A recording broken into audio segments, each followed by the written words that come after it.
A paz do Senhor a todos. A paz do Senhor Jesus. Irmãos, antes da gente começar, não se esqueça de curtir e compartilhar o vídeo, porque hoje a gente começa um novo livro, o livro de Esdras, né? Então, antes da gente começar, a gente está finalizando 2 Crônicas 35, 36 e começando Esdras 1, certo? Vamos orar? Senhor Deus, meu Pai, te agradecemos mais uma vez por poder estar meditando na Tua Palavra. Senhor, em nome do Senhor Jesus, nos dê, Pai, acesso à Tua sabedoria para que a gente cada dia mais venha aprender mais sobre as Tuas Palavras, Senhor, em nome do Senhor Jesus. Amém. Irmãos, eu vou pegar o finalzinho do 2 Crônicas 36, que é o decreto de Ciro, né? O texto diz assim, no 22: No primeiro ano do reinado de Ciro, rei da Pérsia, para que se cumprisse a palavra do Senhor por boca de Jeremias, o Senhor despertou o espírito de Ciro, rei da Pérsia, que ordenou que proclamasse em todo o seu reino, em que se pudesse pôr escrito, seu reino, e que se pusesse por escrito o seguinte: Assim diz o Ciro, rei da Pérsia: O Senhor, Deus dos céus, me deu todos os reinos da terra e me encarregou de lhe edificar um templo em Jerusalém, que fica em Judá. Aquele dentre vocês que for do seu povo, que suba a Jerusalém, e o Senhor, seu Deus, esteja com ele. Mas o que a gente pode tirar de lição daqui? Que Deus ele usa quem ele quer, como ele quer, aonde ele quer, né? Então, o que eu vejo aqui muitas das vezes,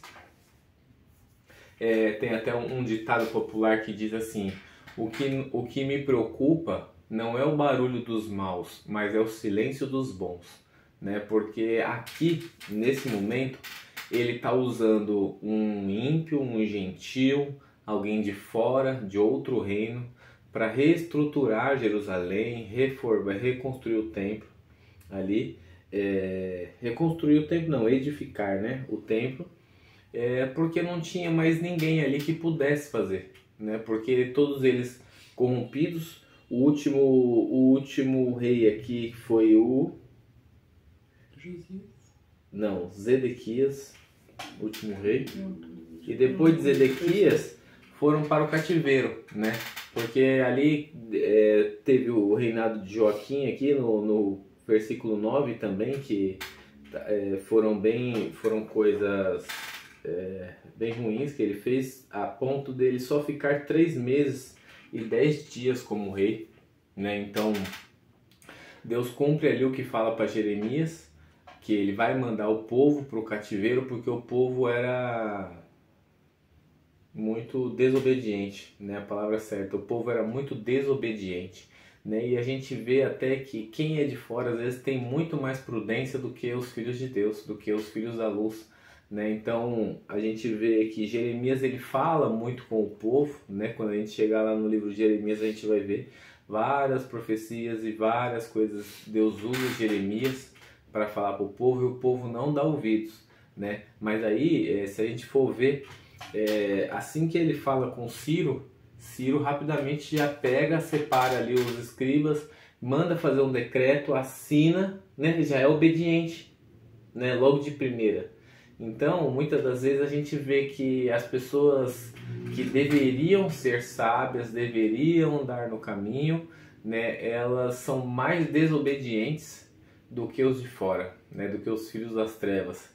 Muitas das vezes, eu até falei sobre isso esses dias na igreja, né, que o Deus do Antigo Testamento era um Deus mais distante, né, que exigia sacrifício, né? O Deus do Novo Testamento, o Pai, é mais perto e ele só exige obediência, né? Ele só exige obediência. E muitas das vezes é difícil o povo dele obedecer, né? Muitas das vezes a gente vê o povo brigando entre si, né? Em vez de se cumprir a palavra que diz grande é a seara e poucos são os ceifeiros, né? Mas se grande é a seara e poucos são ceifeiros, porque muitos ceifeiros ficam no mesmo lugar, querendo rapar a mesma seara que já está poldada, que já está ali rastelada, em vez de ir para uma seara nova, em vez de abrir novos horizontes para o Evangelho, em vez de pregar para novas pessoas que não conhecem, Muitas das pessoas elas ficam brigando por cargos locais, como se uma carteirinha fosse fazer você virar o rei da Pérsia. Mas não é assim que funciona, não é assim que Deus se agrada. Deus se agrada de obediência, né? Eu li um texto esses dias, eu não lembro onde está, de Paulo, acho que Paulo, fala que se você é cristão mesmo, como é que era?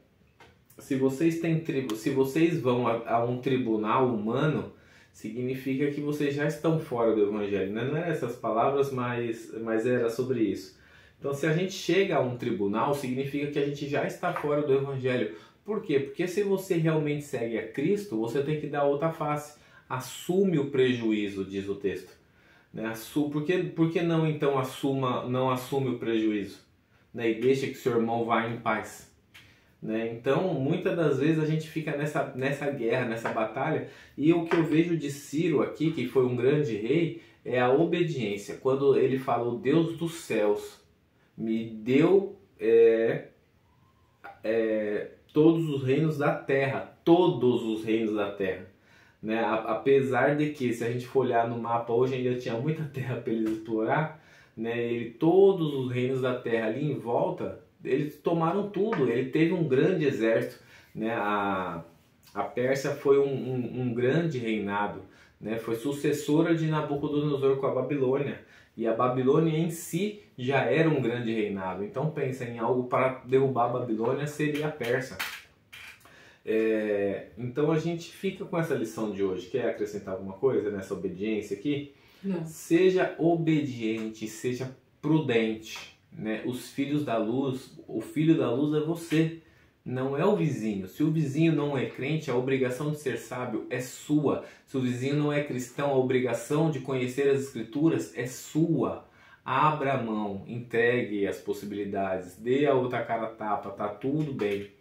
E a recompensa quem vai dar é Cristo no grande dia. Não vai vir do próximo. O vizinho não vai falar assim, tá bom, obrigado por ser bonzinho comigo. Não, ele ainda vai, né, encasquetar com você. Mas Cristo vai te recompensar naquele grande dia. Amém? Amém. Vamos orar? Senhor, Deus, meu Pai, te agradecemos por mais uma vez aprender um pouquinho mais de Ti. Pai, nos ajude, Senhor, a dar o outro lado, a dar a outra face. Nos ensine, Senhor, a ser sábios na Tua presença. Senhor, em nome do Senhor Jesus, Pai. Amém. Tchau. Tchau.